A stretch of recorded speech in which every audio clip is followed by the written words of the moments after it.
Hey, Tej here. Today we're taking a look at technical analysis for Ethereum. I'll cover wave analysis with Elliott theory and provide multiple scenarios price may take and explain why I prefer one count over another. Let's take a look at the different possibilities. Starting here on 1 hour time frame and looking at this structure here, starting from these highs around August 14th. Now I just got one count downwards, and in which we have this labeled as a wave 1, 2, 3, 4, and then looking for this fifth to end. At the moment I don't have it ended as of yet.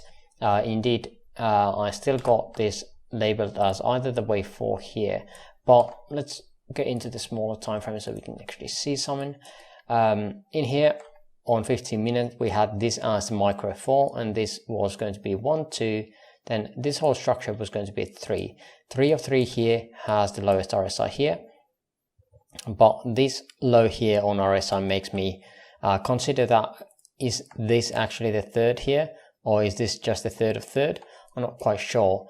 On higher time frames though, we are getting really very similar lows on RSI, so I can't really decide which one of these lows is what, to be honest. Generally I still think that wave 3 could be here, but I do like the idea of having this as a possible three-way structure, even though I've labeled this as an expanded diagonal here. The other possibility indeed was that, okay, wave 4 was here and we ended here with that expanding diagonal, but again we had this very low structure here.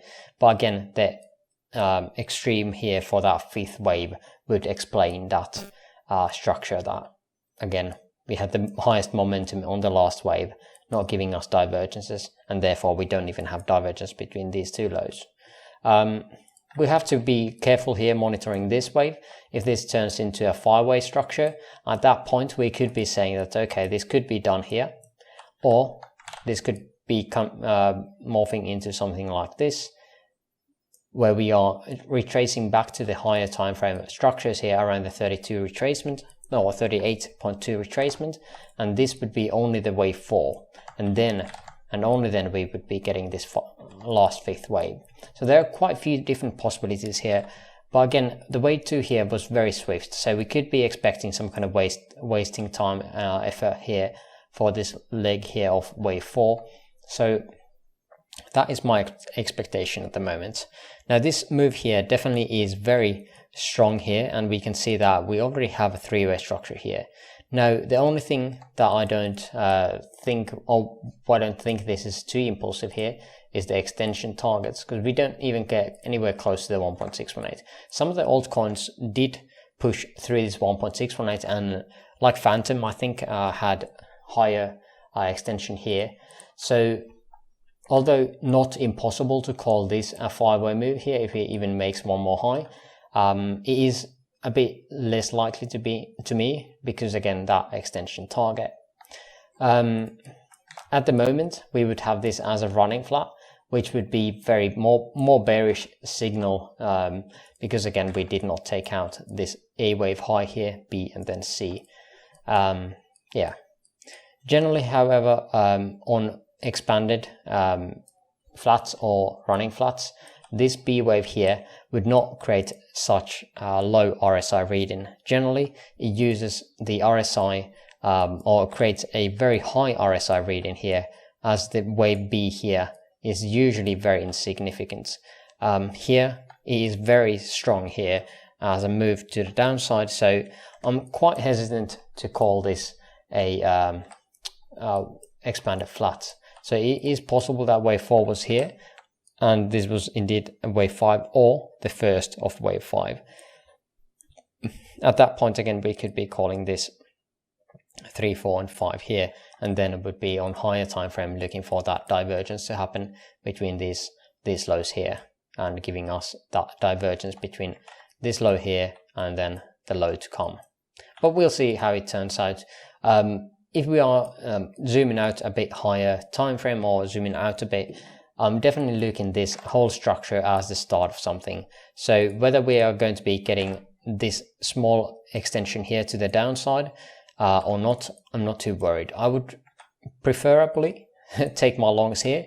If we are, however, turning out and moving up higher right now and creating some kind of 5-way move, then I'll be getting in on the wave down, which comes down here. Either this is going to be the wave 2 and we are going to be getting the wave 3, 4 and 5, or this is going to be getting the C wave.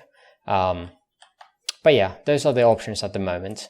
Let's see if we can get some kind of structures here. We see we had a daily here, tap daily.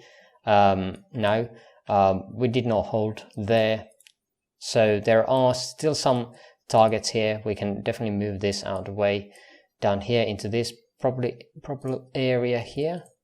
Let's see if we can catch some kind of order block here. Yeah, that looks pretty good. This would be around 2.618 extension of wave 1 here.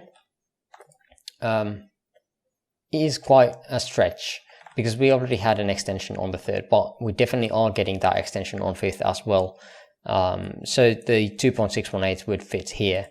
1.618 here would fit as well if we are pivoting from the current highs of wave 4 here.